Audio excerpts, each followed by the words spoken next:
भैया हो हमारा, भैया हो हमारा,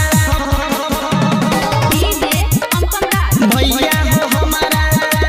रिकॉर्डिंग बाय धमाका म्यूजिक किस्म का सेटिंग कराई दे अपना छोटी साली से। बैंड बजे बाई देबो शादी कराई देबो मजाली है घर वाली से।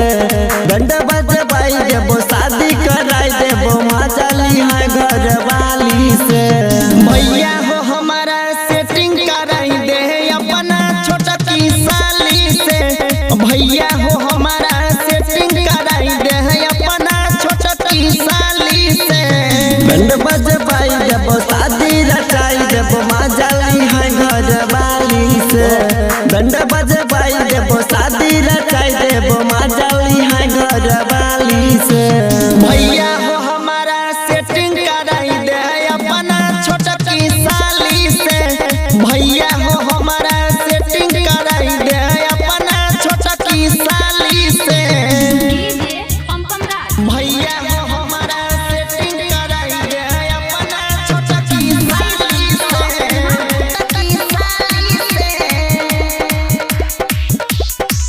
छोट छलही रे बाबू होई जो जवान रे।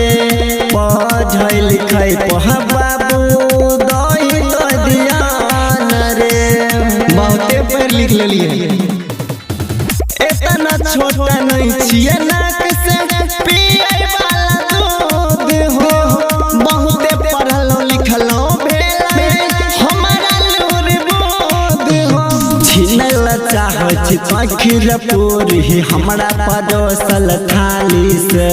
छिनल चाहै छी खीर पूरी हमरा परोसल थाली से। भैया हो हमारा सेटिंग कराई दे अपना छोटी साली से। भैया हो हमारा सेटिंग कराई दे अपना छोटी साली से। भैया हो हमारा सेटिंग कराई दे अपना छोटी साली से।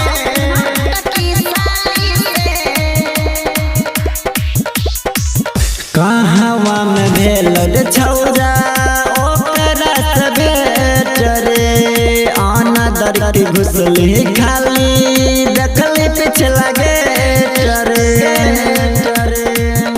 हाँ हाँ तोहरे बाराती में भेलै पहला हमर भेंट हो। बिजली है मामला नहीं भेलै तनिको सेट हो। रे उतर कहै छौ बातो न करबो है बिकी विशाल मवाली से।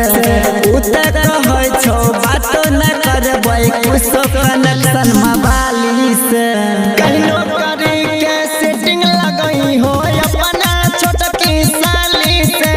भैया हो हमारा सेटिंग कराई दे अपना छोटी साली से। जुगाड़ देखियो भैया। ठीक छै।